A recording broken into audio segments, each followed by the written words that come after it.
अब शुरू होने जा रहा है देश का सबसे बड़ा मुकदमा, आपकी अदालत, रजत शर्मा के साथ।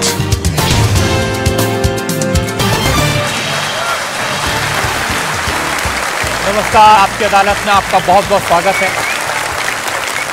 आपकी अदालत में हम ऐसे लोगों को इनवाइट करते हैं जिनको लेकर जनता के मन में उत्सुकता रहती है, जिनसे लोग सवाल पूछना चाहते हैं, जिनके बारे में लोगों के मन में क्यूरियोसिटी होती है।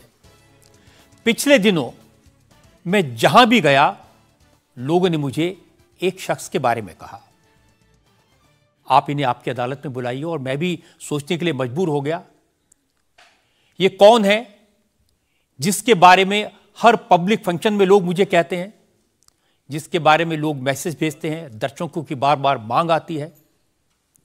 पता किया, इनकी सोशल मीडिया पर काफ़ी फॉलोइंग है। जब ये अपने घर से बाहर निकलते हैं तो सड़क पर ट्रैफिक जाम हो जाता है, लाखों लोगों की भीड़ इकट्ठा हो जाती है। इस शख्स को आपकी अदालत में आमंत्रित कर रहा हूं। प्लीज वेलकम बागेश्वर धाम के प्रमुख धीरेन्द्र कृष्ण शास्त्री।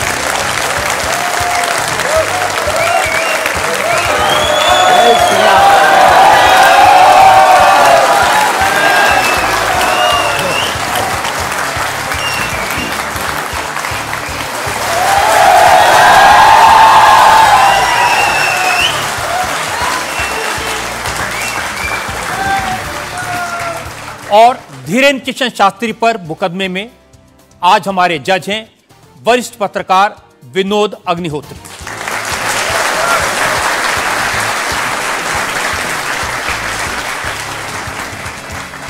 इससे पहले कि मुकदमा शुरू करें, इल्जामात सवालात का सिलसिला शुरू करें, आज के जज विनोद अग्निहोत्री की इजाजत चाहेंगे आज की कार्रवाई शुरू करने के लिए।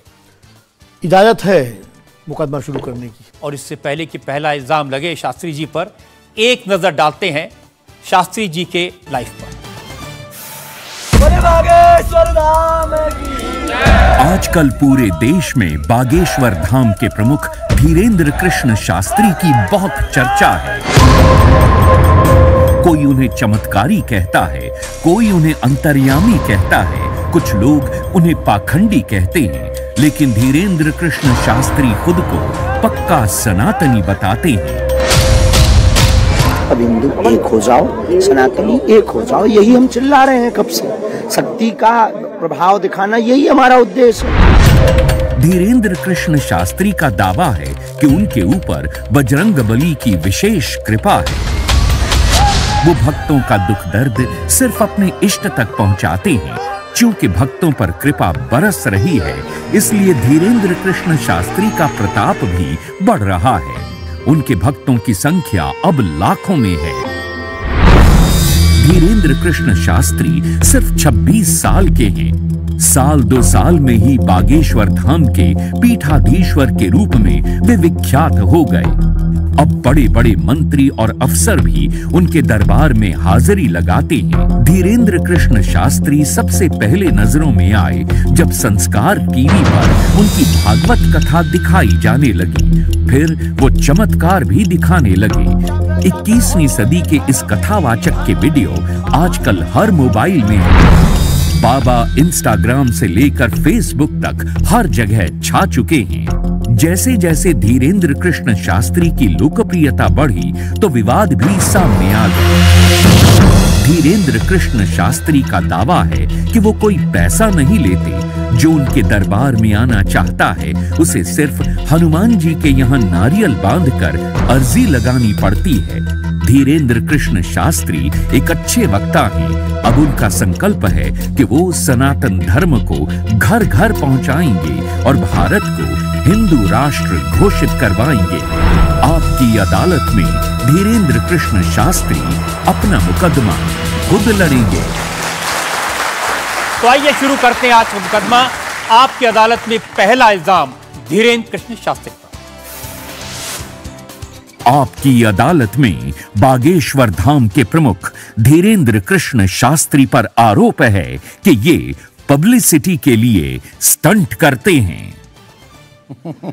शास्त्री जी, बहुत सारे लोगों ने मुझे कहा कि आपको आपकी अदालत में बुलाएं, सोशल मीडिया पर आपकी मैंने देखा बहुत लंबी चौड़ी फैन फॉलोइंग है, 40 लाख लोग आपको फॉलो करते हैं।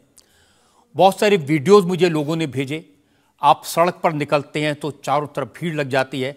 तो एक वीडियो मैं जनता को दिखाना चाहता हूं जो आपके लोगों ने मुझे भेजा है।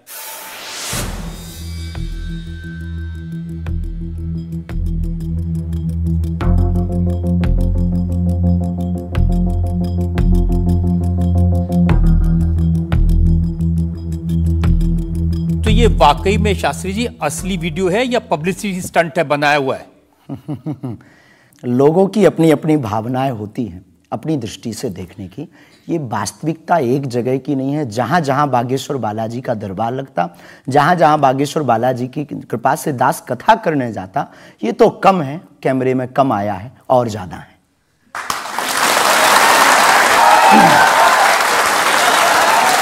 लेकिन 26 साल की उम्र में इतनी चर्चा, इतनी पब्लिसिटी, ऐसा क्या है आप में? जिसका गुरु बलवान होता है, चेला पहलवान होता है। जो लोग कहते थे ईश्वर नहीं होते या भगवान नहीं होते, हमारी दृष्टि में इस छोटे से गांव से, गढ़ा गांव, मध्य प्रदेश के बुंदेलखंड में एक छोटा गांव गढ़ा है। गढ़ा में रहने वाला एक छोटे परिवार का बालक धीरेन्द्र कृष्ण अगर यहां तक पहुंच सकता है बालाजी की कृपा से, तो भारत का प्रत्येक व्यक्ति भगवत कृपा से कहीं भी पहुंच सकता है। आपने ये नहीं बताया कि यहां तक कैसे पहुंच गए हैं। ये जो लोग हैं जो फॉलो करते हैं, जो आपके बारे में इतनी बातें करते हैं, ये क्यों करते हैं? क्या है आप में? बागेश्वर बालाजी की कृपा, वो सब पर है। लेकिन आप अगर कहेंगे, क्योंकि आपसे जीतना तो बड़ा मुश्किल है, हम पहले आपको साफ कर दें कि चूंकि आपका नाम तो रजत शर्मा जी है, लेकिन हम आपको दयालु नाम से, क्योंकि हमारी भारतीय परंपरा में बड़ों का नाम नहीं लेते, तो हम आपको दयालु कहकर संबोधित करेंगे, अगर बुरा ना लगे तो। नहीं, आप कुछ भी करिए। वैसे हम आपके यहाँ आज मेहमान हैं, तो ये हमारा अधिकार भी है।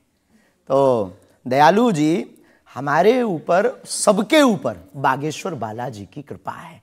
लेकिन हमने अपने गुरुदेव की जो चरणों की सेवा की, उस सेवा के माध्यम से ऋषि परंपरा की जो मंत्र विधा हमको प्राप्त हुई है, वो हमारे पास एक ऐसी अनूठी है जिससे पूरा विश्व की मंगल कामना भी करते हैं। पूरा विश्व अपनी समस्याओं के समाधान के लिए गुरु के नाते बागेश्वर धाम चला आता है। शायद इसीलिए लोग हमारे पास आते हैं। मैंने तो ये देखा कि जब से आप संस्कार टीवी पर आना शुरू हुए और लोगों ने आपके प्रवचन सुने, उसके बाद लोकप्रियता बड़ी तेजी से बढ़ने लगी। हाँ, ये कह सकते हैं माध्यम है, परंतु देखो साधन है, साध्य नहीं। दरबार 3 पीढ़ी से लग रहा, हमारे दादा गुरु जी भी लगाते थे, हम भी 11 साल से लगा रहे हैं। नजर आपकी आज पड़ी है अब इसमें, और हमें ये लगता है कि इसमें ये हमारी गलती नहीं है, देखने वाले की गलती है। बड़ी देर से देखा है हमें, हम तो पहले से ही गुरु कृपा से चमकदार थे।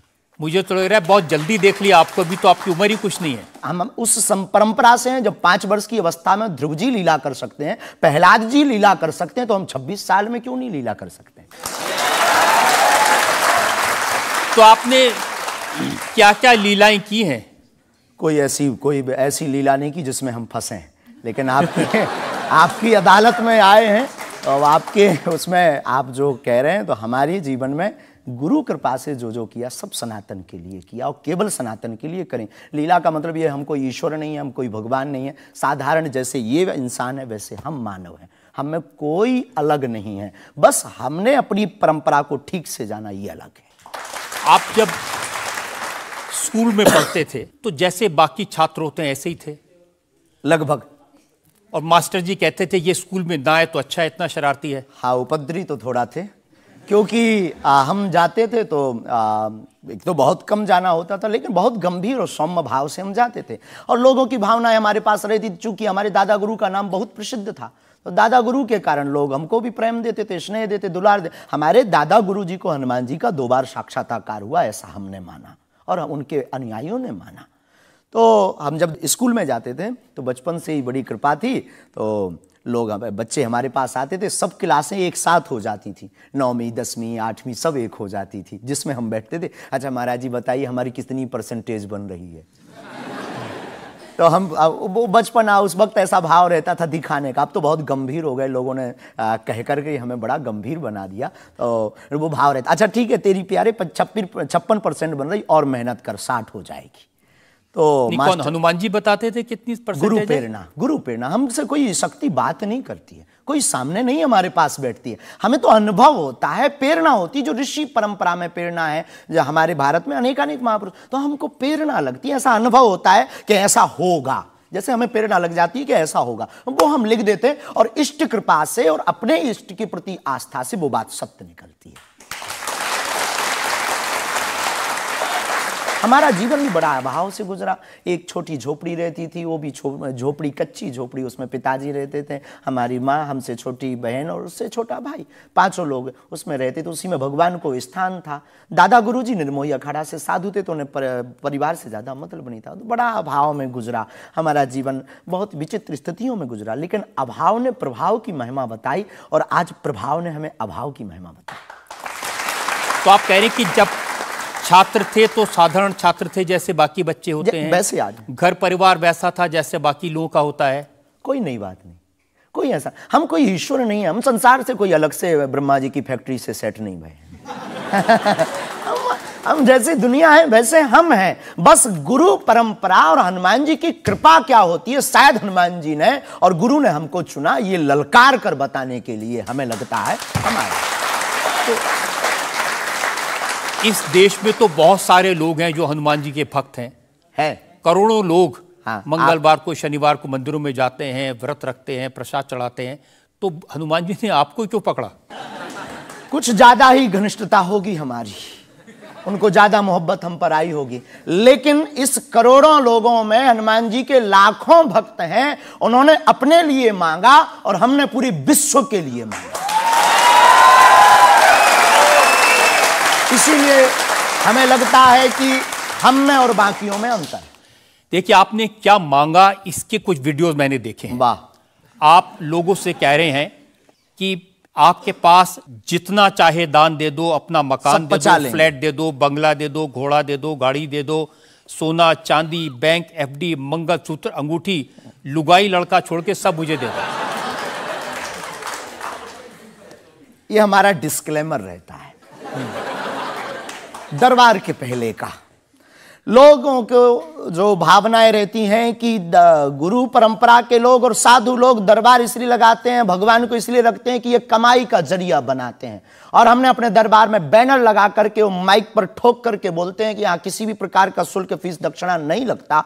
पर अगर तुम शिष्य मानते हो अपने आप को और हम गुरु हैं, तो गुरु परंपरा के नाते अगर कुछ भी तुम दे दो, अगर आप भी इंडिया टीवी का ये हाउस हमारे नाम करें,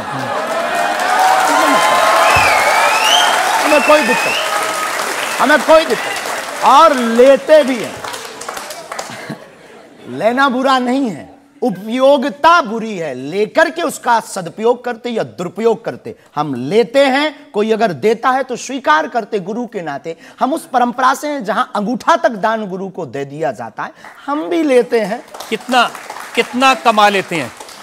हमारी तो कोई फिक्स कमाई नहीं है, क्योंकि हमारी कोई कंपनी या बिजनेस नहीं है। कोई चढ़ा जाता है, हमारे पास करोड़ों सनातनियों का प्यार, लाखों करोड़ों लोगों की दुआएं, हजारों संतों का आशीर्वाद, इतनी कोई हिसाब किताब तो रखता होगा ना कि कितना पैसा आया। जितने सनातनी उतनी कमाई, हिसाब आप लगाओ।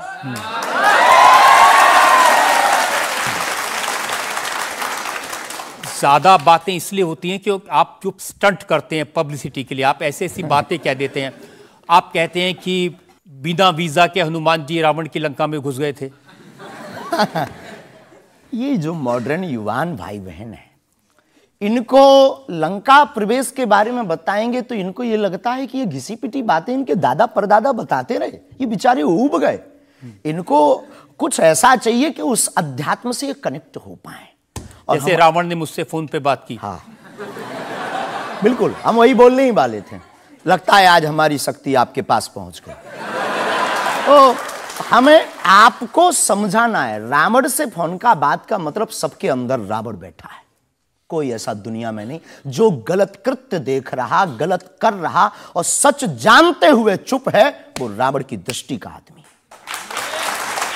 तो हनुमान जी लंका गए, इसको इन युवानों को कैसे जोड़े, इन्हें तो वीजा, पासपोर्ट, फॉरेनर ये शब्द पता है, तो इनसे कनेक्ट करने के लिए हमारा अध्यात्म इतना विशाल और इतना अथाह है कि उसमें कुछ भी आप डाल दो वो आप सोच रहे हैं कि आपको अध्यात्म पता है, इनको नहीं पता। इस देश की जनता को आपसे ज्यादा अध्यात्म पता है। ऐसा हमने नहीं कहा। हमें अपने हिसाब का पता है, उन्हें अपने हिसाब का, वो अपने में श्रेष्ठ हैं, हम अपने में अब जो कोशिश कर रहे हैं विद्यार्थी। हमने ऐसा कभी नहीं कहा कि हम श्रेष्ठ हैं, और ये आरोप हमें नहीं लगता कि ठीक है। आपका ये कहना कि मेरे पास एक गधा है जिसमें वाईफाई है और वो प्लेन में भी वाईफाई चलता है, ये मजाक की बातें नहीं है। लोगों की दृष्टि से, भावनात्मक दृष्टि से देखा जाए तो ये बहुत गहरा विषय है। मजाक की दृष्टि से अगर कोई देखेगा तो देखो, जाकी रही भावना जैसी प्रभु मूलत देखी तिन तैसी।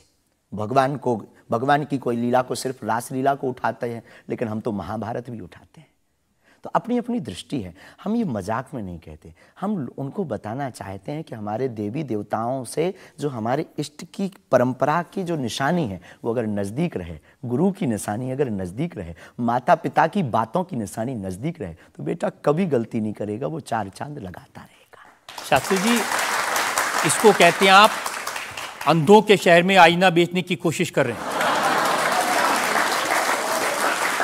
ऐसा हमारा भाव नहीं है, अपितु हमारा भाव ये है कि उस केवल वाईफाई को हम बताते नहीं, उसकी महिमा भी बताते हैं, और दरबार में आने वाले लोगों को उसकी महिमा का अनुभव भी कराते हैं। तो फिर वो जो बात मजाक की है ना, वो फिर अध्यात्म, आस्था, ईश्वर से जुड़ करके नास्तिक भी आस्तिक बन जाता है। देखिए, आपको भोले भाले लोगों को बताना चाहिए कि भाई ये मैं मजाक में कह रहा हूं, विनोद हम कहते हैं, और ये मैं असल में बहुत बार बोलते हैं विनोद हम कर रहे हैं, हम बहुत बार बोलते हैं। अब कोई हमारे विनोद को सीरियस ले ले तो वो उसका निजी अनुभव है।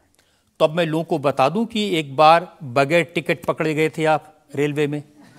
हाँ, ये तो बताना चाहिए, बिल्कुल पकड़े गए थे, लेकिन ये भी बताइए कि हम टीटी से ही 1100 रुपया लेकर आए थे। उसी टीटी से लेकर आए थे, और जिस वाईफाई की आपने चर्चा की उसी वाईफाई की दम पर उसके बाप का नाम बताकर लेकर आए थे। इसी तरह की बातें कह के ऐसे दिखाते हैं जैसे चमत्कार कर दिया, जैसे मेरे ऊपर हनुमान जी की बहुत कृपा हो गई, मैं भविष्यवक्ता हूं, और फिर जो भोले भाले लोग हैं वो प्रभावित हो जाते हैं। हमने कभी एक नहीं दावा किया कि हम चमत्कारी हैं। आज भी आपकी अदालत में हम कहते हैं कि हम कोई चमत्कारी नहीं है, हम कोई ईश्वर नहीं है, हम कोई महात्मा नहीं है, हम एक आम इंसान हैं।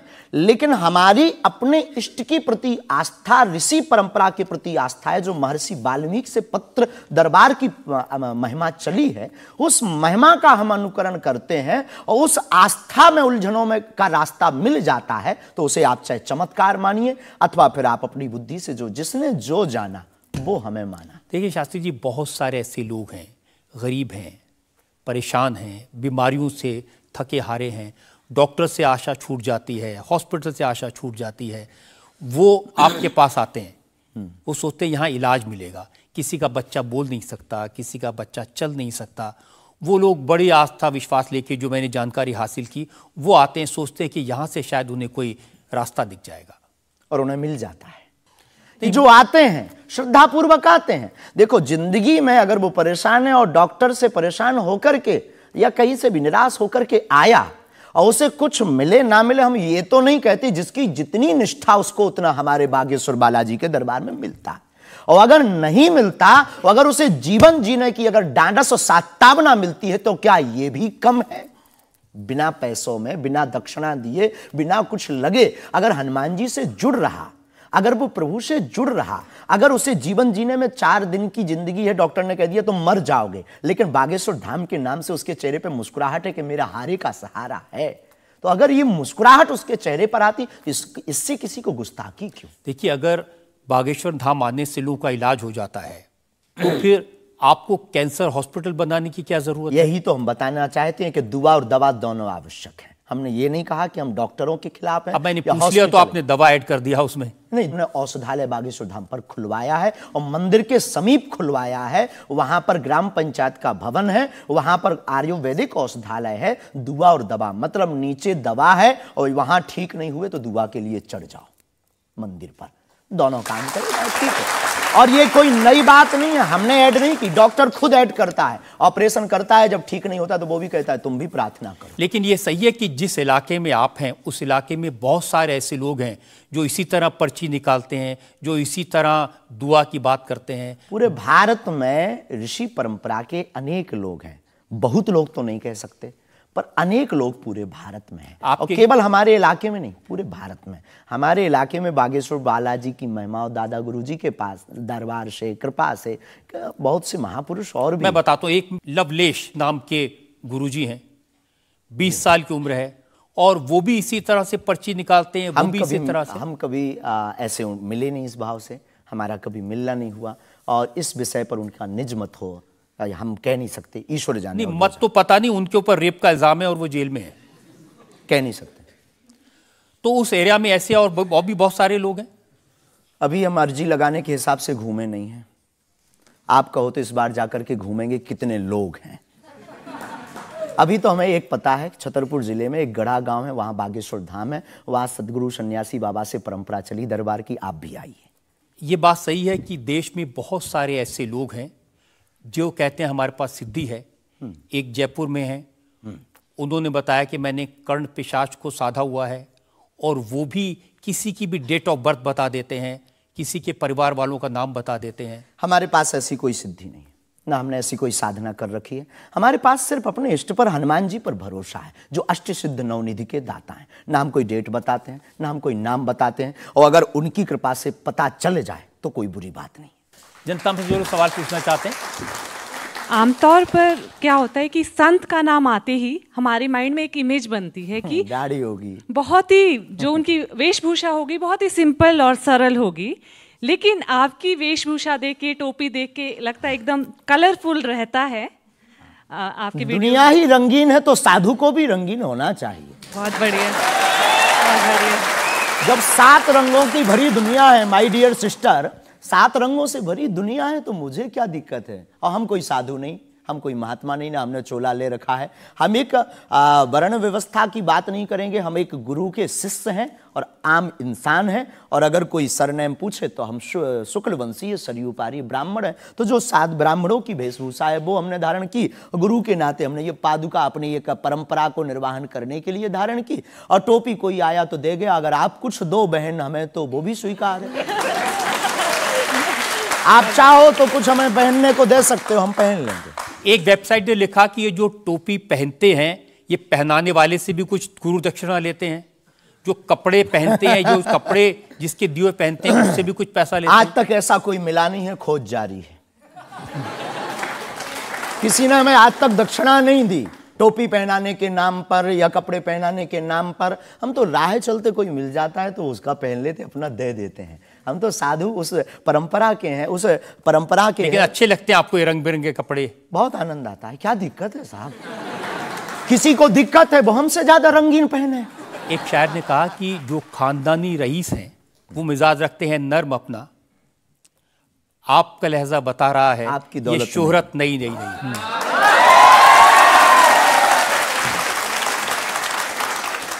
लोगों को लगता है, हमें लगता है कि हमारे जीवन में न हमें धन प्रिय है, न मान प्रिय है, न सम्मान प्रिय है, हमें हनुमान प्रिय है। और हमने जब से जन्म लिया तब से हम धनवान हैं, क्योंकि हमारे हनुमान हैं। और दुनिया का प्रत्येक हनुमान भक्त धनवान है जिसके जीवन में हनुमान है। और वो निर्धन है इस दुनिया में जिसके जीवन में भगवान नहीं, वो निर्धन है। और अगर बाप हनुमान हो और धनवान हनुमान हो और उनका भक्त अगर रंगीन ना हो, पीला लाल ना हो, जब हनुमान जी लाल देह लाली से हो सकता तो लाल पगड़ी क्यों नहीं हो सकती? ये मुझे पता चल गया है कि आप इसी तरह की डायलॉग बाजी करके ही इतने पॉपुलर हुए हैं। आपकी अदालत में अगला इंसान। आपकी अदालत में बागेश्वर धाम के प्रमुख धीरेन्द्र कृष्ण शास्त्री पर इल्जाम है कि ये असभ्य भाषा का प्रयोग करते हैं। शास्त्री जी, कुछ लोग आपको पीठाधीश्वर मानते हैं, कुछ लोग गुरु मानते हैं, लोग महाराज कहते हैं, बड़ा आदर करते हैं। कोई संत कहता है लेकिन आप जिस भाषा का प्रयोग करते हैं वो इस गरिमा के अनुकूल नहीं लगती कई बार। जैसे आपने एक पत्रकार को कहा कि तुझे नंगा कर दूंगा, ये साधु की भाषा तो नहीं हो सकती, ये संत की भाषा तो नहीं हो सकती। ब्राह्मण समाज पर कमेंट करने वाले एक व्यक्ति को आपने कहा मूर्ख, ठठेरी के बरे, नकट्टा। तो ये ठठेरी क्या होता है? ये कोई हम जातिवादी नहीं है, पहली बात तो हम ये क्लियर करें। नहीं, ये ठठेरी क्या होता है? ये हमारे बुंदेलखंड का एक भावनात्मक शब्द है, ठठरी। जब माताएं बड़ी आवेश में होती है और बालक कोई गलती कर देता है तो माताएं अपनी बालक को कहती हैं, अरे ठठरी के बरे सुधर जा, न कटा। तो हम बहुत गांव के भोले भाले अनपढ़ गवार आदमी हैं, अंगूठा छाप है, ठीक से पढ़ाई की नहीं, तो गवार आदमी है। तो जो माँ की हमारी जो परंपरा है, जो पारिवारिक बोलचाल है, उस पारिवारिक बोलचाल में अगर कोई साधु के ऊपर टिप्पणी उठाएगा, रामचरितमानस पर टिप्पणी उठाएगा या भगवान पर टिप्पणी उठाएगा, तो स्वभावश सनातनी हिंदू होने के नाते वो लहजा निकल जाता है। और सठे साठ्यम समाचरित, ये भी कौन सी गलत बात है? अगर कोई भगवान को गाली बके और हम उसको श्रीमान जी कहें, रहे स्वामी जी कहें, भगवान कहें, तो हमें तो नहीं लगता कि वो बिना ना मानत जलद जड़ गए 3 दिन बीत, और बोले राम सकोप तब भय बिन हो ये न प्रीत। देखिए, आप अपने आप को बड़े पढ़ा लिखा गवार कह करके तो नहीं छुप सकते उसके पीछे। आपने उनसे कहा कि तू मुझे मिल जा, मैं तुझे मसल दूंगा। बहुत अच्छा, हाँ, ये हमने कहा, क्योंकि उन्होंने कथावाचकों को पाखंडी कहा था, जिस विषय पर आपने ये टिप्पणी किया है। उन्होंने कथावाचक, हमने कहा कथावाचक हो सकते पाखंडी, पर पर्टिकुलर नाम लीजिए, सब नहीं हो सकते। इस भारत में जगतगुरु स्वामी रामभद्राचार्य भी है, मुरारी बापू भी कथाव्यास है, पूज्यपाद श्री मलुक पीठाधीश्वर भी कथाव्यास है, उनमें एक दास भी है। ये महापुरुषों पे आज तक कोई इल्जाम नहीं है, और इन महापुरुषों पर इल्जाम नहीं है तो सब कथा। भाई, एक पत्रकार गलत हो सकता, सब नहीं हो सकता। हम अगर सबको कहें कि सब पत्रकार ऐसे होते हैं तो ये हमारी धूर्तता होगी। तो उसने सब कथावाचकों को ऐसा कहा था, तब हमने उसको कहा था कि भाई अगर तुम ऐसा कहो तो महापुरुषों के बारे में तो किसी को नहीं कहना चाहिए, तो बात ठीक है, तय है। रामचरितमानस के बारे में नहीं कहना चाहिए तो तय है। तो उसके लिए अगर ऐसा मसला कह दिया समझाने के लिए, वो है तो हमारा आदमी चेला। लेकिन आपने संत तुकाराम के बारे में क्या कहा? संत तुकार को हाँ। आपने कहा संत तुकाराम की लुगाई रोज उन्हें मारती थी, रोज पीटती थी डंडे से। तो किसी ने उनसे पूछा, तुम रोज लुगाई से पिटते हो, शर्म नहीं आती? इसमें बोलचाल की भाषा में थोड़ा सा वो हुआ। हमने एक कथा पढ़ी थी एक पुस्तक में, उसमें लिखा था कि उनकी पत्नी झगड़ालू, बड़ी ईर्षालु थी, बड़ी विचित्र थी, और वो संत तुकाराम जी को एक बार गन्ने के लिए भेजती, गन्ना वो एक लेकर शाम को आते तो वो उनके शरीर पर प्रहार कर देती, एक गन्ने के 2 टुकड़े हो जाते। पर तुकाराम बहुत अद्भुत महापुरुष थे, उन्होंने कहा, देख तू कितनी ज्ञानवान है, पहले गन्ना एक था, हम लोग 2 थे, तूने मेरे शरीर पर प्रहार करके गन्ने के 2 टुकड़े कर दिया, अब एक तू चूस एक मैं लूं।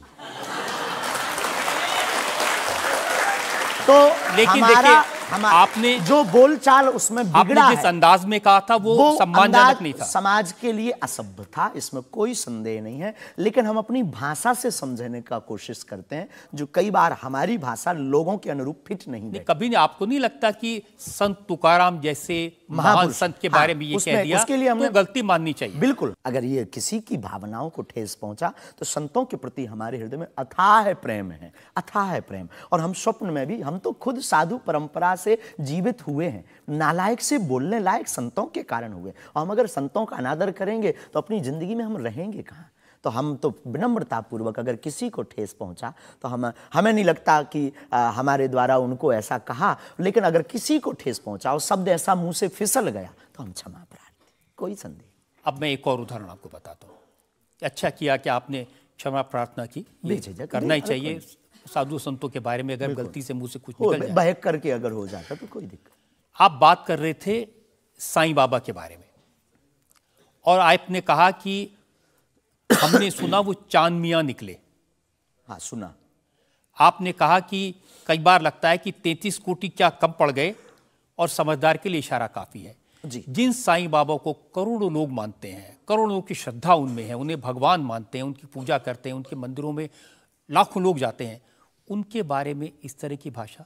बात ये थी, प्रश्न ये था, क्या साईं बाबा हिंदू हैं या मुसलमान? हमने कहा हम तो उस वक्त थे नहीं भाई साहब, अगर होते तो देखते टोपी पहनते थे कि माला। तो हमने जो सुना है, कोर्ट ने कहा, ऐसा एक पत्रकार में पत्र वार्ता में निकला है कि वो चांदनियाँ हैं। उन्होंने, उनके जो कमेटी के लोग हैं, उन्होंने क्षमा मांगी। तो हमने यही बात उनको बता दी, बस प्रेस की बात बता दी। तो हमसे ज़्यादा ये आरोप जिस पत्रकार ने ये छापा है उस पर उठना चाहिए। नहीं, लेकिन आपके कहने से लोगों की भावनाएं आहत हुई। हमारा किसी भी संत के प्रति अनादर नहीं, सब धर्मों के प्रति सम्मान है। जो जिस धर्म को मान रहा, बलपूर्वक उसको मानना चाहिए। हम सिर्फ अपने धर्म के कट्टर हैं, सिर्फ ये बताना चाहते हैं हम आपको। तो साईं बाबा का सम्मान करते हैं आप? बेझिझक, संत के नाते, संत के नाते बेझिझक। हमें बाबा साईं बाबा से क्या आपत्ति है, क्या विपत्ति है?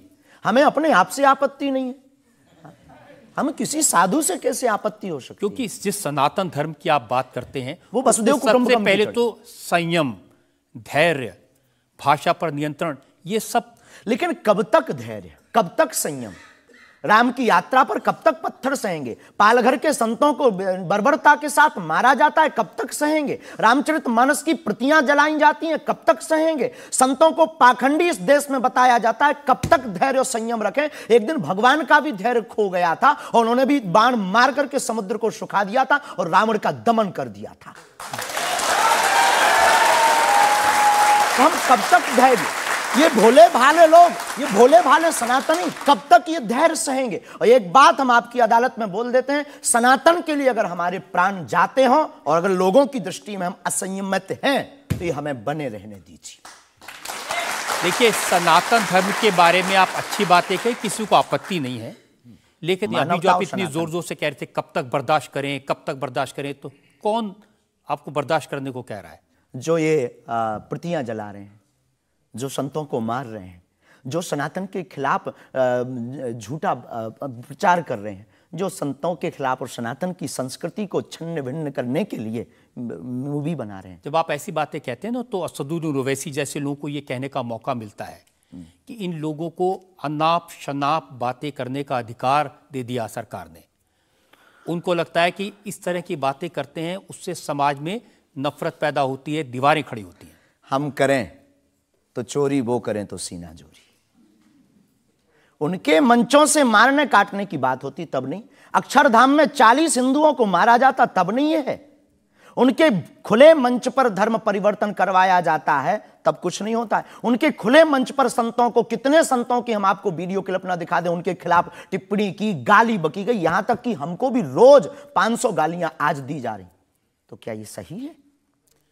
शास्त्री जी, हिंदू समाज में भी ऐसे बहुत सारे लोग हैं जो इस तरह की भाषा का इस्तेमाल करते हैं, जो इस तरह की धमकियां देते हैं, जो दूसरे धर्मों की भावनाओं को हमें नहीं आहत लगता करते कि हैं। हिंदू समाज धमकियां देता है, जवाब दे। समाज नहीं, हिंदू समाज में भी कुछ लोग ऐसे वो हैं, कुछ लोग अगर जो हैं इसी तो तरह का भाषा का इस्तेमाल सबका कर- तो नहीं कह सकते, पर हम प्रति उत्तर दें। नहीं, जो लोग ऐसे लोग हैं उनके लिए भी आपको उसी सख्ती से बोलना चाहिए। हम किसी भी पंथ के विरोधी नहीं हैं, हम सनातन धर्म के कट्टर हैं और सनातन का विरोध, हमें मुसलमानों से डर नहीं है, ना पादरियों से, ईसाइयों से, अपने में भी रहने वाले कुछ जयचंदों से भी डर है जो सनातन का विरोध कर रहे हैं। हम उनके खिलाफ भी बोलते हैं। और ये जो मसलने वाला विषय है, ये मसलने वाला विषय जो हमने बोला है, वो किसी मुसलमान के लिए नहीं बोला, एक हिंदू व्यक्ति के लिए ही बोला, जब उसने संतों पर उंगली उठाई थी। और बोलना हमारा, हमें मौलिक अधिकार है, हम भी भारतीय नागरिक हैं। मुसलमानों से कुछ परेशानी है? बिल्कुल भी नहीं, हमारे तो मित्र भी हैं। मैंने तो ये हमें भी कोई सुना कि आपकी बहन की शादी एक मुसलमान से पैसे लेकर सहयोग आपने दी, करवाई हाँ। थी। आज भी हमारा मित्र, अभी 5 दिन पहले ही मिला, चाय भी पी। और हमारा लगभग 500-600 मुसलमान परिवार है जो आत्मा से जुड़े हैं। इस भारत का प्रत्येक नागरिक अपने हृदय पर अगर हाथ रखे ना, अब मीडिया में वो कुछ भी बोले, तो उसकी रंगों में राम और कृष्ण का ही ब्लड बह रहा है। तो हम मानवता के पुजारी हैं, हम मानवता के पुजारी हैं, जातियों के या पंथ के पुजारी नहीं। हम इसको लेकर मेरे पास और इल्जाम है। हम एक ब्रेक के रुकेंगे और ब्रेक के बाद आपकी अदालत में धीरेन्द्र के शास्त्री पर इल्जामात और सवालात का एक और आपकी अदालत में अगला इल्जाम। आपकी अदालत में बागेश्वर धाम के प्रमुख धीरेन्द्र कृष्ण शास्त्री पर आरोप है कि ये अपने विरोधियों को धमकी देते हैं। शास्त्री जी, सुना है कि विरोधियों को धमकी दे रहे थे आप, लेकिन आजकल आपको भी धमकियां मिलने लगी हैं। आपको भी लोग कह रहे हैं कि जान को खतरा है।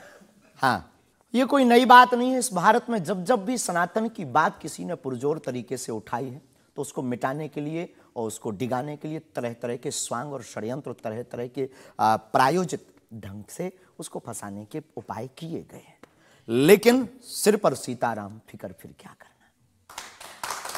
और रही बात धमकी की, तो साधु परंपरा में या हम अपनी गुरु परंपरा में कभी किसी को धमकी नहीं देते हैं। हम सिर्फ ये कहते हैं कायदे में रहोगे तो फायदे में रहोगे। आपके लिए सुरक्षा की मांग करने के लिए आपके समर्थकों ने जंतर मंतर पर एक प्रदर्शन किया, उसका वीडियो मैंने देखा है। और जो लोग बागेश्वर धाम के नाम पर वहां प्रदर्शन कर रहे हैं, वो कह रहे थे अब चाकू छोड़ो, तलवारें रखो, अब इन लोगों को गोली मारो। और वो लोग बहुत ही हिंसक भाषा का इस्तेमाल ये बिल्कुल भी कतई हमें पसंद नहीं है और इसकी छूट हमने कदापि किसी को नहीं दी है। क्योंकि हम स्वयं ये कहते हैं कि जिंदगी में याद रखना, सनातन धर्म वो धर्म है जो अहिंसा का पुजारी है और हम हिंसा के पक्षधर नहीं है। क्योंकि हिंदू का अर्थ ही होता है जो हिंसा का दमन करे। लेकिन आपने तो कुछ रिएक्ट ही नहीं किया। वो आपके स्पोक्स पर्सन हैं, उन्होंने कहा कि अरे तुम सब कब मारोगे, जब सब मर जाओगे, ईसाइयों को, मुसलमानों को कब मारोगे? नहीं, ये बात बिल्कुल गलत है। क्योंकि सबको जीने का अधिकार है और हमें ऐसी कोई जानकारी नहीं लगी और हमारी तरफ से कोई लोग नहीं गए। लेकिन मैंने आपको जानकारी दे दी, आप चाहें तो मैं आपको वीडियो भेज दूंगा, वो देख लीजिए। बिल्कुल, हम एक बार बोलेंगे उनको, बेझिझक बोलेंगे। हम कभी इसके पक्षधर नहीं है। हम भारत में बहुत प्रेम और बहुत ही अहिंसा पूर्वक जीवन के पक्षधर हैं। इसलिए हमने हिंदू राष्ट्र की मांग की है। इतने अहिंसा के पक्षधर हैं आप, आपने खुद एक बार कहा कि अब सब हिंदू अपने हाथ में हथियार, माला और भाला रखो। ये तो हमारी देवी देवताओं के भी हाथ में है। प्रत्येक भगवान के हाथ में, किसी के हाथ में मुगदर है, त्रिशूल है। उनसे भी लोगों को आपत्ति होगी जिन्हें दिक्कत है। हम सुरक्षा करना, भारतीय संविधान में भी हथियार देने का लाइसेंस दिया जाता है, उसको बंद करवाया जाए। जो हथियार देने का लाइसेंस है वो आत्मरक्षा के लिए। तो हम भी आत्मरक्षा के लिए भाला रखवा रहे हैं। हमारी क्षमता नहीं ना बंदूक लेने की, साहब गरीब आदमी है।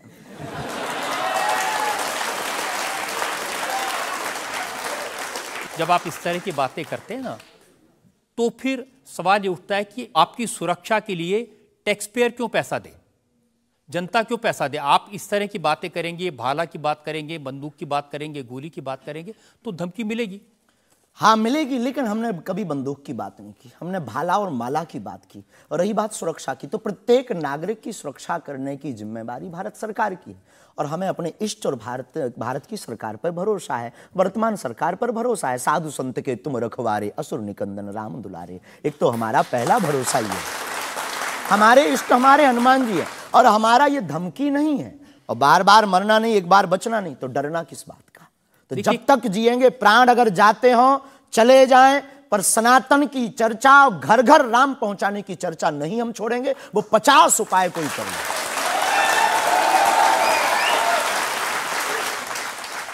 कोई ना कोई डर तो है। आप कहते हैं कि मैं अब बुलडोजर खरीदने वाला हूं, हिंदुओं एक हो जाओ, पत्थर मारने वालों पर बुलडोजर चलाओ। ये भी हमारा अहिंसात्मक बयान है, पूर्ण अहिंसात्मक। बुलडोजर कब से अहिंसात्मक हो गया? वाह, ये कुआं खोदने के भी तो काम आता है। तो हमने कहा कि अगर राम की यात्रा पर कोई पत्थर फेंकेगा तो बचाने के लिए भाई बुलडोजर खरीदो। और अगर किसी को अपनी शरीर की दिक्कत है या किसी को अपने पंथ को दिक्कत है, वो क्रेन खरीद ले, हमें क्या दिक्कत है? हम कोई रोक नहीं रहे हैं। लेकिन अभी हमारे पास इतना रुपया नहीं आया कि हम बुलडोजर लें। और अगर आप लोग सहयोग करेंगे तो हम रख लें। देखिए, ये डायलॉग मारना अच्छा है, डायलॉग नहीं, लोगों को मजा भी आता है। गुरु की परंपरा के अनुसार हम सिर्फ एक बात बताते हैं। हाँ, लोगों को डायलॉग लगता है। कैसे गुरु हैं जिनकी परंपरा में कभी भाला, कभी बुलडोजर, और फिर कहते हैं मैं अहिंसा की बात करता हूं। हमारी ऋषि परंपरा है, ये भगवान राम की परंपरा है। अच्छा, भगवान राम के टाइम पर बुलडोजर आते थे। भगवान राम धनुष बाण लिए थे। अब थोड़ा टेक्नोलॉजी बढ़ गई है तो टेक्नोलॉजी के हिसाब से हमें भी बदलना चाहिए। परिवर्तन प्रकृति का नियम। क्या करेंगे बुलडोजर का? आत्मरक्षा। घर के बाहर रखेंगे कि देख भाई तू आना मत, ये भी है भाई। बंदूक जो इनके पास होती, सिपाहियों के पास चलाते थोड़ी हैं अनेक बार, वो तो दिखाने के लिए होती है कि तू कुछ करना। आप जो बातें कह रहे हैं ना कि सिपाहियों के पास भी बंदूक होती है, जो सीमा पर रक्षा करते हैं उनके पास बंदूक होती है, हमारे पास क्यों नहीं हो सकती? ऐसी बातें जानते हैं, मैंने किससे सुनी थी बहुत साल पहले, भिंडरान वाले से। ये कौन है? भिंडरान वाले पंजाब में जो आतंकवाद फैला था उसके सिंबल थे। नहीं, हमने कभी बंदूक की बात नहीं की, बुलडोजर की। उनसे मैंने ये सवाल पूछा था। उन्होंने बुलडोजर रखी थी। मैं आपको बताता हूँ, उनसे मैंने, देखिए ये मजाक की बात नहीं है, मैंने उनसे सवाल पूछा था कि उनकी आपत्ति क्या थी कि जो हिंदू हैं वो यज्ञोपवीत क्यों पहनते हैं और सिख लोगों को कृपाण लेकर जाने की इजाजत क्यों नहीं होती। तो मैंने उनसे कहा कि यज्ञोपवीत से क्या नुकसान किसी को हो सकता है? तो उन्होंने कहा नहीं, इससे भी गला घोट के मारा जा सकता है। मैंने कहा आप तो बंदूक की बात कर रहे हैं। तो उन्होंने यही कहा था कि सिपाहियों के हाथ में भी तो बंदूक होती है, वो भी आत्मरक्षा के लिए। तो ऐसी बातें जो लोग गुरु परंपरा के लोग हों उनको नहीं कहनी चाहिए। आपकी दृष्टि से कह सकते हैं, लेकिन हमें लगता है कि आत्मरक्षा के लिए सब कुछ जरूरी है और वर्तमान समय में आवश्यक है। और बुलडोजर की बात अगर कहें तो बुलडोजर का पूर्ण अहिंसात्मक बयान है और किसी व्यक्ति से अगर आप जोड़ रहे हैं तो वो उसका निज मत है। हमारा मत बंदूक की तरफ। सनातन धर्म का मत क्या है? सनातन धर्म का मत है सनातन सत्य, अहिंसा, दया, क्षमा, दान, जप, तप।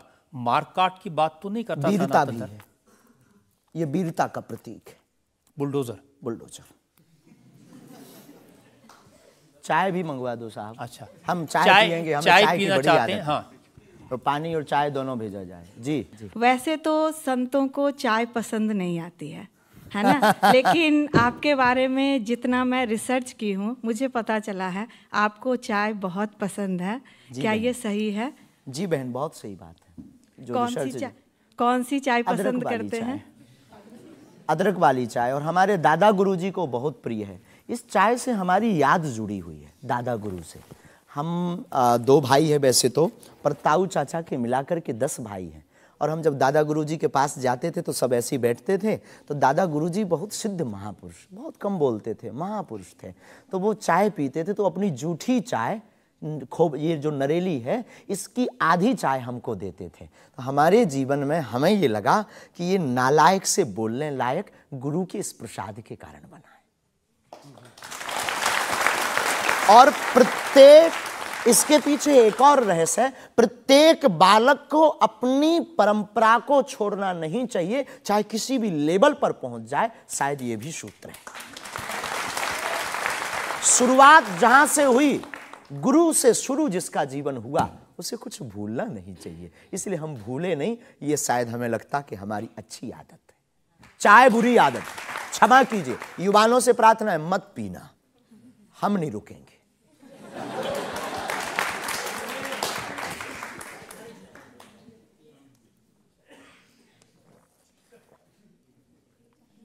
और हमारे दादा गुरु ने तो श्लोक भी बनाया है, कहो तो सुनाऊं?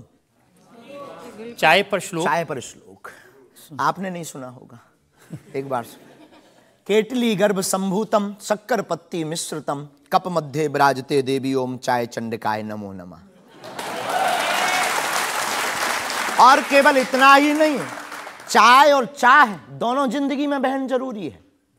चाय हमारे लिए जरूरी है क्योंकि हमें लगता कि चाय से गुरु की याद आती है, और जिससे ईश्वर की याद आए वो बुरी चीज भी अच्छी है। और चाह, परमात्मा को पाने की चाह भी जिंदगी में बहुत जरूरी है। जिसके अंदर ईश्वर को पाने की चाह होती, वो आदमी भी नंबर 1 का होता। चाह पैसों से आनों में आती रही, चाह आनों से रुपया बनाती रही, चाह रुपयों से नोट बुनाती रही, चाह नोटों से कोठी चुनाती रही, चाह कोठी में मोटर मंगाती रही, चाह मोटर से होटल में जाती रही, चाह होटल में बोतल खुलाती रही, चाहे क्या क्या ना करती कराती रही। चाहे मोटर से होटल में जाती रही, चाहे होटल में बोतल खुलाती रही, चाहे क्या क्या ना करती कराती रही, चाहे पाली जिन्होंने वो पीले हुए चाहे छोड़ी जिन्होंने वो रसीले हुए, चाहे जी से लगी जी जरा हो गया, चाहे हरी से लगी जी हरा हो गया। अब एक ही चाहे हमको चाहिए, वो अगर चाहे हनुमान जी तो फिर क्या चाहिए।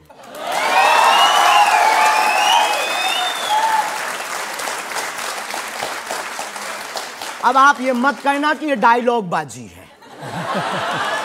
क्योंकि हम आपकी अदालत में ये कहते हैं हमारा कोई भी बयान डायलॉग नहीं है, हमारा प्रत्येक बयान हमारे युवाओं को और भारत को जगाने का है। मैं तो सोच रहा था कि आपको पहले से पता होगा कि मैं क्या पूछने वाला हूं। शायद ये जो चाय आप पीते हैं, इससे एनर्जी आती है, ऊर्जा आती है, शक्ति मिलती है? लगभग गुरु की याद आती है। और देखो चाय पीना, देखो सच बात यह है कि चाय पीना ठीक नहीं है, चाय हानिकारक है, भूख मारती है।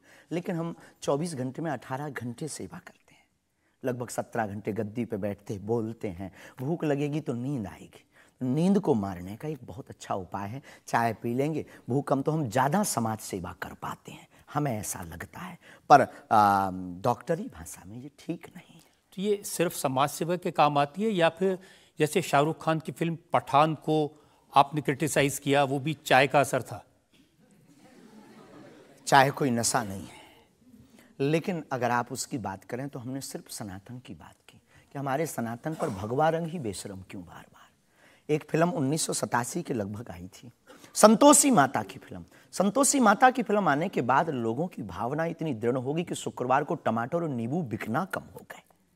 और अगर आप सनातन के खिलाफ, आपको याद होगा, और अगर सनातन के खिलाफ कोई मूवी बनाओ तो मंदिरों में, भगवान के चरणों में और माता पिता और गुरु के प्रति आस्था लोगों की कम हो जाएगी। इसलिए बार बार हमारी संस्कृति, हमारे सनातन और हमारे भगवान राम को टारगेट ना किया जाए। देखिए, बिना देखे आपने फैसला कर लिया कि वो भगवान राम को टारगेट किया गया है, सनातन को टारगेट किया गया है। भगवा रंग तो देखने की जरूरत ही नहीं है, खून ही भगवा है। रंग से किसी धर्म को जोड़ना ये तो ठीक नहीं। ये देश तिरंगे का देश है और तिरंगे में तीनों रंग हैं। बिल्कुल है, और सब रंगों का सम्मान करना चाहिए। तो है तो हमने कभी, अच्छा तो भगवा रंग, हरा रंग भी तो बेशरम हो सकता है। हाँ, क्यों नहीं हो सकता? हो सकता है ना। हाँ। बस यही हमारी मांग है। देखिए, ये इस तरह की जो मांगे करते हैं ना, उसी पर मुझे आपत्ति है।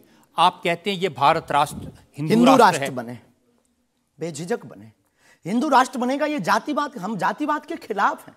कब तक गालियां जातिवाद के नाम पर, कब तक राजनीतिक रोटियां सेकी जाएंगी? ये बंद करो। अब कब तक जातिवाद के नाम पर वोट लेंगे? आप ये बंद करो, भारत को हिंदू राष्ट्र बनाओ। सामाजिक समरसता होगी, सब में समानता होगी, सौहार्दता होगी, न पत्थर गलेंगे, न रामचरितमानस जलेगी, न राम के ऊपर कोई टिप्पणी होगी। हिंदू राष्ट्र होगा तो राम राज्य आ जाएगा। भारत विश्व गुरु है। शास्त्री जी, ये जो देश है ना, ये भारत के संविधान से चलता है। वो संविधान जो बाबा साहब अंबेडकर ने बनाया था। क्षमा कीजिए, हम उसके आदर करते हैं, हमारे पूर्वजों ने स्वीकार किया। कहां आदर कर रहे हैं? वो संविधान कहता है ये धर्मनिरपेक्ष राज्य है, इसमें रिलीजन के नाम से इसको देश नहीं बनाया जा सकता। संविधान का प्रथम पृष्ठ ही भगवान राम के चित्र से प्रारंभ होता है। हाँ, बिल्कुल। संविधान का प्रथम पृष्ठ, जिस देश का संविधान भगवान राम से प्रारंभ हो, तो क्या वो हिंदू राष्ट्र, राम राज्य नहीं हो सकता है? वही संविधान जो भगवान राम के पृष्ठ से शुरू होता है, वही संविधान कहता है कि भारत एक धर्म निरपेक्ष हमने ऐसा राज्य सुना है, पढ़ा नहीं है, पूछना नहीं। पंथ निरपेक्ष कहा है, धर्म तो सिर्फ सनातन नहीं, धर्म निरपेक्ष। हाँ, तो धर्म सिर्फ सनातन है, बाकी सब पंथ। देखिए, और जो देश धर्म निरपेक्ष नहीं होते, जैसे हमारे पड़ोस में पाकिस्तान धर्म के आधार पर बना, उसका क्या हाल है ये आप देख रहे हैं। देख रहे हैं। लोगों के पास खाने को रोटी नहीं है, आतंकवाद चरम सीमा पर है। जब इस्लाम के नाम पर देश बनेगा, धर्म के नाम पर बनेगा, तो ये होगा। बिल्कुल बात सही है आपकी, लेकिन हम आपको बता दें, बाकी सब पंथ हैं, धर्म सिर्फ सनातन है। सुप्रीम कोर्ट के सामने ये मामला आया था और सुप्रीम कोर्ट ने क्या कहा था, एग्जैक्ट वर्ड्स मैं आपको बताता हूं। सुप्रीम कोर्ट ने कहा कि भारत जैसे धर्मनिरपेक्ष देश में धर्म के आधार पर घृणा फैलाने की, लोगों को बांटने की गुंजाइश नहीं है। जी, सुप्रीम कोर्ट तो ये नहीं करना चाहिए। हमारी तरफ से आदर है, लेकिन भारत हिंदू राष्ट्र था, है, बस घोषणा की जरूरत है। देखिए, आप रंग के नाम पर फिल्मों का विरोध करते हैं, आपने कहा कि ये फिल्म नहीं चलने देंगे। हम सिर्फ सनातन के विरोधियों का विरोध करते हैं, कोई रंग से, कोई व्यक्ति से, किसी संप्रदाय से हमारा कोई विरोध नहीं। सनातन के विरोधी से हमारा विरोध है, वो किसी भी बिरादरी या समुदाय या समाज का चाहे भले ही क्यों। आपको यह भी समझना होगा, जिस फिल्म का आप इतना विरोध कर रहे थे, जिसको आप कह रहे थे कि लोग देखने ना जाएं, उसको करोड़ों ने देखा और वो लोग सुपरहिट फिल्म हुई। होनी भी चाहिए, हमने सुना सुधार भी किया है, और सुधार करके कोई करे तो फिल्मों से हमारा कोई विरोध नहीं है, क्योंकि वो एक कला है और कला के प्रति हमारा सम्मान है। नहीं, लेकिन आप तो बार बार कभी आप आमिर खान की फिल्म का जिक्र करते हैं, कभी क्योंकि वो पीके वाली मूवी बना करके भगवान को गाल पर चिपका करके शंकर जी को बाथरूम में बंद करता है। तो क्या ये सही है? जिसके प्रति हमारी आस्था है, लाखों लोग कहेंगे इस बात को सुनने के बाद, जिनके प्रति हमारी आस्था है उनके साथ ऐसा मजाक किया जाए, भगवान के साथ खिलवाड़ किया जाए, क्या ये सही है? और उसकी बात बोलना अगर विरोध है तो हम मरते दम तक विरोध करेंगे। शास्त्री जी, मुझे कभी कभी लगता है कि चूंकि आपकी उम्र कम है, जैसे आप भिंडरान को नहीं जानते, ऐसे ही फिल्मों का इतिहास भी आप नहीं जानते। एक फिल्म आई थी बैजू बावरा, उसमें एक भजन था मन तड़पत हरि दर्शन को आज, जो सबसे हिट था। इसे लिखा शकील बदायूनी ने, म्यूजिक दिया नौशाद ने, गाया मोहम्मद रफ़ी ने। हम आपको बहुत विनम्रता पूर्वक कहें कि हम किसी भी समुदाय के विरोधी नहीं हैं। पुनः हम कहते हैं, हम रहीम को मानने वाले और कबीर का सम्मान करने वाले हैं। हम शेख मुबारक के साथ मित्रता निभाने वाले। ये आपको समझने की जरूरत है, ये मलिक मोहम्मद जायसी और रसखान का देश है, जहां पर उन्होंने भगवान का गुणगान किया। हमने कभी विरोध नहीं किया, सम्मान किया, रसखान के पद गाए, रसखान के प्रति हमारा आदर है, और भारत में सामाजिक सौहार्दता बनी रही है हमारी मांग है। और क्या ये नाजायज मांग है? नहीं, जिन आमिर खान का जिक्र कर रहे हैं, उन्होंने जब लगान फिल्म बनाई, उस फिल्म में जो भजन था वो जावेद अख्तर ने लिखा और रहमान ने उसका म्यूजिक दिया। जी, तो उसके प्रति सम्मान है। हमने सुना नहीं है, अभी तक उस फिल्म को देखा नहीं है, पर उसके प्रति हमारा सम्मान है। उसके प्रति हमारा कोई अगर वीडियो के लिए विरोध का मिले तो दिखाइए। मैं भेजूंगा आपको, यही आपकी नहीं, नहीं, हमारा विरोध उस गाने के प्रति नहीं, उस गाने के प्रति नहीं है आप, बस हमारा तो सिर्फ सनातन की बात है, फंडा सिर्फ सनातन सनातन। सिर्फ मैं कह रहा हूं कि आपको जिसका विरोध करना है उसके बारे में थोड़ी सी जानकारी हासिल कर लीजिए, आपको न मिले तो मुझसे पूछ लीजिए। बहुत अच्छा है, अब आगे से ये कोशिश करेंगे, लेकिन सनातन के लिए पूछ नहीं पाएंगे। सनातन पर उंगली उठाएगा तो इधर से भी डायरेक्ट सीधा सा होगा। ऐसा लगता है कि जैसे आपने सनातन धर्म के नाम पर धमकियां देने की दुकान खोल ली है। अगर किसी को यह धमकी लगती है तो उसे लगना चाहिए, क्योंकि प्रत्येक भारतीय नागरिक को बोलने का अधिकार है, और हमें भी बोलने का अधिकार है सनातन के लिए, क्योंकि हमारा जन्म सनातन के लिए हुआ, हमारा जीवन सनातन के लिए है, और हम मरेंगे भी सनातन। बोलने पर आपत्ति नहीं है, हम धमकी देने पर आपत्ति है। हम धमकी नहीं देते, हम सिर्फ ये कहते हैं कायदे में रहो तो फायदे में रहो, ये भारत राम का देश है, बस हम कायदा सिखाते हैं, और गुरु का काम है कायदा सिखाना, धमकी नहीं। गुरु क्या डांट करके धमकी देता है? गुरु धमकी, अगर कुम्हार मटका बनाता है तो भीतर से हाथ भी तो लगाता है। तो हम तो गुरु परंपरा के हैं, तो गुरु के नाते हम समझाते हैं, माय डियर, मेरे प्यारे, सनातन के लिए मत बोलो। बुंदेली भाषा में ऐसी भाषा बोलेंगे तो अच्छा है। नहीं बोलेंगे, पर ठठरी बरे भी नहीं छोड़ेंगे। आपकी अदालत में अगला इंसान। आपकी अदालत में बागेश्वर धाम के प्रमुख धीरेन्द्र कृष्ण शास्त्री पर इल्जाम है कि ये दुष्प्रचार करवाते हैं। देखिए, एक उदाहरण मैं आपको देना चाहता हूं। YouTube पर मैं देख रहा था, एक वीडियो है आपका, और उस वीडियो को देखने से ये इंप्रेशन आता है कि जैसे प्रधानमंत्री नरेंद्र मोदी आपके दरबार में आए, और एक नहीं 3 ऐसे वीडियो हैं बागेश्वर धाम ऑफिशियल चैनल पर। अब आपके समर्थकों ने बनाया, मैं आपको दिखा देता हूं, आप बताइए कि वो आपका है क्या नहीं। बागेश्वर धाम सरकार पहुंचे पीएम मोदी, तो क्या मोदी जी भी बागेश्वर धाम सरकार के भक्त हो गए हैं? आए दिन बागेश्वर सरकार के पास नेताओं की भीड़ लगी रहती है, जिसमें प्रधानमंत्री नरेंद्र मोदी जी का नाम भी शामिल है, जो कुछ दिन पहले ही बागेश्वर धाम सरकार के दर्शन करने पहुंचे थे। और कहा जाता है कि कुछ दिन पहले नरेंद्र मोदी जी भी बागेश्वर धाम सरकार से अपनी अर्जी लगवाने आए थे। तो आइए सुनते हैं स्वयं पंडित धीरेन्द्र शास्त्री से।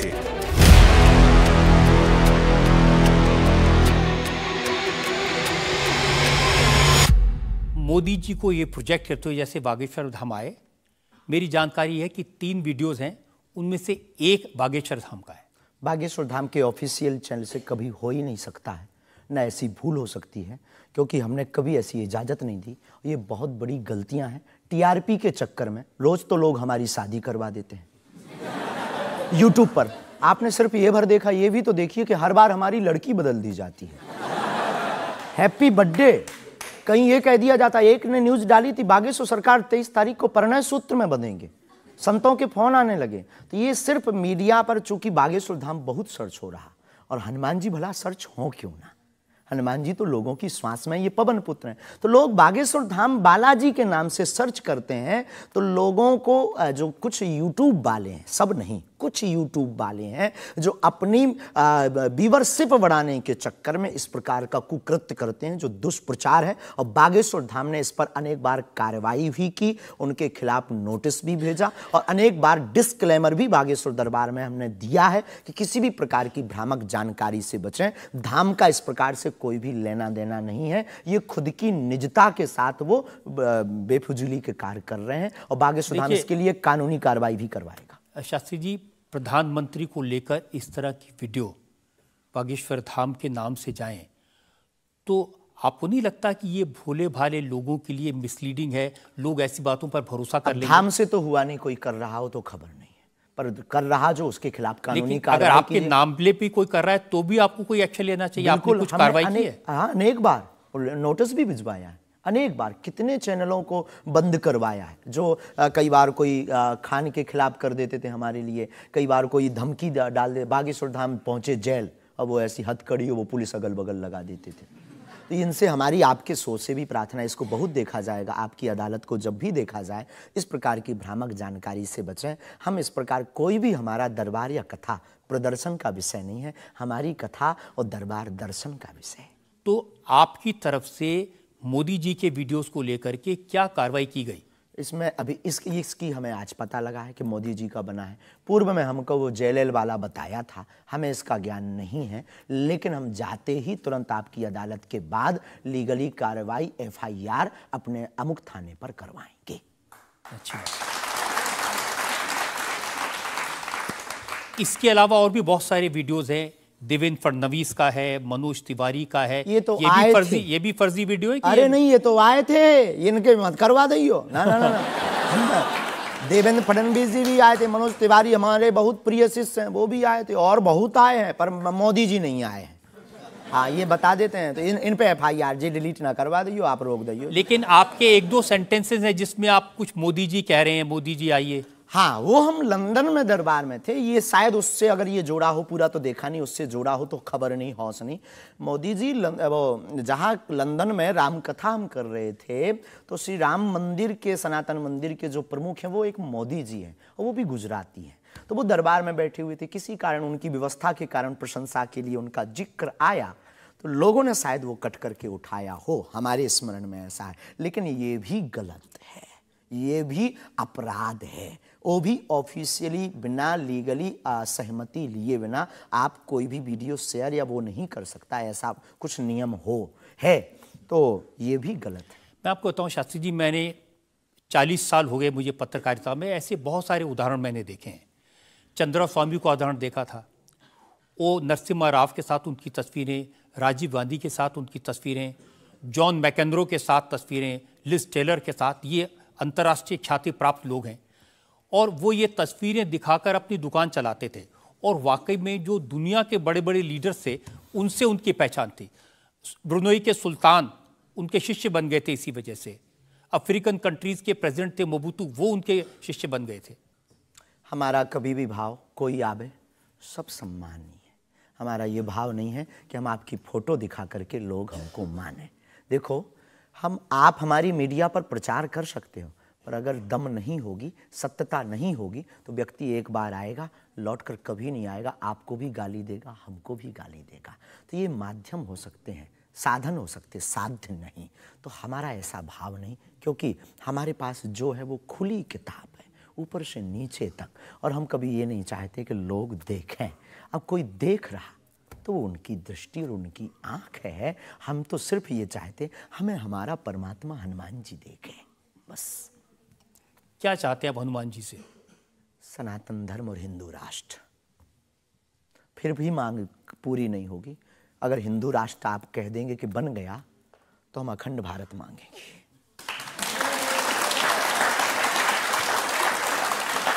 अगर वाकई में आपको भरोसा है कि बजरंगबली ऐसी इच्छाओं को पूरा कर सकते हैं, करते हैं हमारी तो कर रहे हैं। स्केल थोड़ा बढ़ाइए ना, उनसे कहिए कि पुतिन को समझाएं कि यूक्रेन से अपनी सेना वापस ले ले।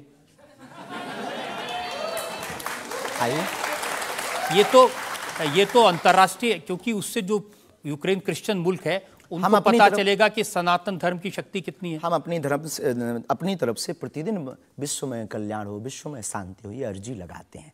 और हनुमान जी ने रावण को भी समझाया था, मान जा भगवान है, वापस कर दो जानकी माता को। लेकिन जिसकी आ गई हो तो हनुमान जी की बातें उसे नहीं भाती हैं। गुरु के नाते हमने भी प्रार्थना की। अब किसी की आ गई, हम जो बताने, हमारे पास लोग आते, महाराज जी हम मर ना जाएं। अब उसको क्या कहें कि जो बता रहा उसे भी मरना है। हद हो गई। तो हम तो पागलों जैसी बात करते मेरे पागल। लेकिन हम श्रीमान जी बड़ी विनम्रता पूर्वक कहें कि अगर आपको लगता है तो आपको अर्जी लगाने एक बार बागेश्वर धाम। नहीं, ये अर्जियां लगाने का काम तो आपका है, मेरा नहीं है।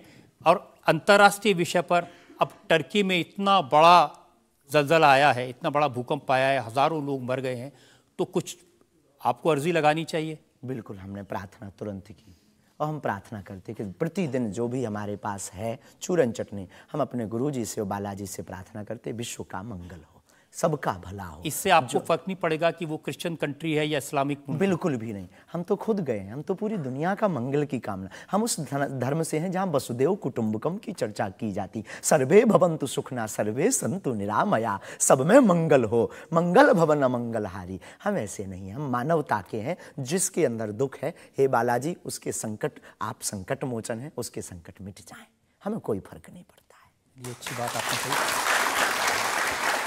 आज हमने मुकदमा चलाया बागेश्वर धाम के प्रमुख धीरेन्द्र कृष्ण शास्त्री पर। हमने उनसे पूछा उनके चमत्कारों के बारे में, उनके प्रवचनों के बारे में, उनके धमकी भरे बयानों के बारे में, उनके स्टंट्स के बारे में और उनको लेकर सोशल मीडिया में चल रहे मिसलीडिंग वीडियोस के बारे में। अब वक्त है आपकी अदालत में आज के जज विनोद अग्निहोत्री के फैसले का। बागेश्वर धाम के प्रमुख आचार्य श्री धीरेन्द्र कृष्ण शास्त्री पर लगे सभी आरोपों और उनके जवाब सुनने के बाद अदालत इस निष्कर्ष पर पहुंची है कि ऋषि और संत परंपरा वाले इस देश में उन्हें भी अपने विचार लोगों तक पहुंचाने का अधिकार है। लेकिन जिस तरह धर्म के नाम पर पाखंड और धोखाधड़ी भी होती है, इसलिए श्री शास्त्री को बहुत सावधान रहने की आवश्यकता है।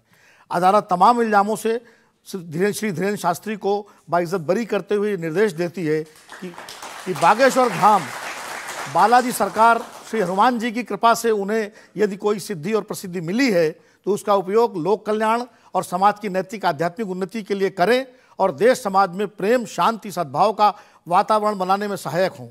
शास्त्री युवा हैं, इसलिए उनमें जोश स्वाभाविक है, परंतु जोश के साथ साथ होश भी अत्यंत आवश्यक है। अदालत अपेक्षा करती है कि उनकी वाणी में संयम, करुणा और क्षमा से अभिभूत रहेगी। आशा है कि धीरेन्द्र कृष्ण शास्त्री सनातन धर्म के इन्हीं शाश्वत मूल्यों के साथ भारतीय संत परंपरा को आगे बढ़ाते रहेंगे।